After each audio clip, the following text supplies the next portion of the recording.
দিলেই আসবে, না দিলে আসে না। আপনি দেন, দেখবেন আসতে শুরু করছে। এটাই সিস্টেম। দিলে কমে না, না দিলে কমে। সুবহানাল্লাহ পড়ে।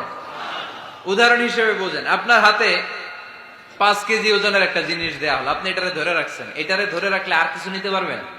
এটারে দিয়ে দিলেই না আরেকটা ধরতে পারবেন, ঠিক কিনা? 5 কেজির এটা হুজুরে দিয়ে দিলাম, এরপরে কেউ আমার 20 কেজি দিলে ওইটা ধরবো, ওইটা আবার আরেকজনকে দিব, এরপরে আরেকজন 30 কেজি দিলে ওইটারে ধরবো। কথা বলেন, কথা বলেন, কথা বলেন।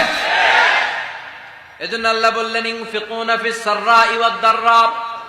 আমার মুত্তাকি বান্দার প্রথম গুণ, তারা সুখে দুঃখে সব সময় দান করে, দানের ধারাবাহিকতা সব সময় অব্যাহত রাখে। যারা সুখে দুঃখে সচ্ছল অসচ্ছল সব অবস্থায় দান করে, তাদের নাম হলো মুত্তাকি।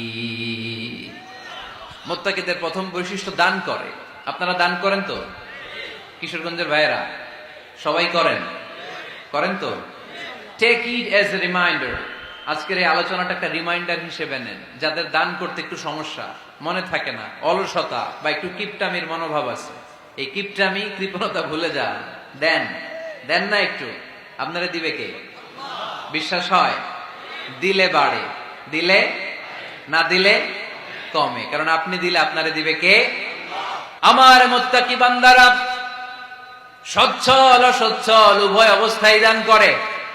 যখন তাদের কাছে বেশি টাকা থাকে তখন তারা বেশি দান করে, যখন কম থাকে কম দান করে, কিন্তু দান করে, ঠিক কিনা? দান করার ধারাবাহিকতা কখনো থামায় না।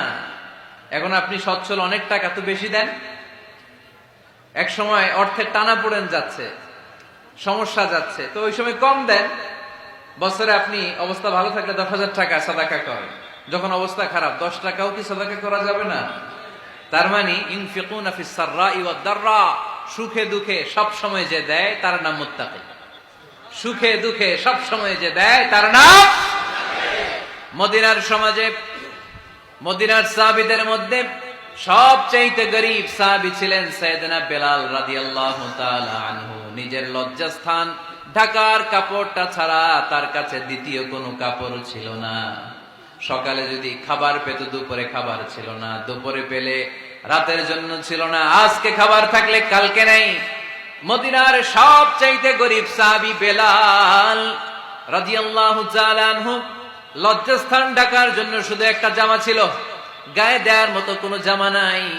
এই সাহাবীর মতো গরীব কোন সাহাবী মদিনার জমিনে নাই।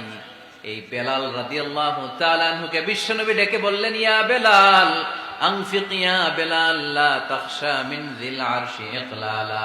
ও বেলাল, আল্লাহর রাস্তায় দান করো, কারণ আমার আল্লাহর ধনভাণ্ডারের কমতি নাই। সাইয়েদনা বেলাল রাদিয়াল্লাহু তাআলা আনহু সবচেয়ে গরীব। শুনতেছেন? বুঝতেছেন? সবচেয়ে গরীব। ডাউন পার্টটা ঢাকার মতো একটা গার্মেন্ট ছিল, একটা কাপড়, এটা পেঁচায় আসতো, নামাজ পড়তো। গায়ে রাখার মতো কোনো জামা নাই, আর খাবার দাবার টাকা পয়সা বলতে নাই। ওই সাহাবীর বিষ্ণু ইসলাম বললেন, আনফিক বেলাল, বেলাল তুমিও দান করো।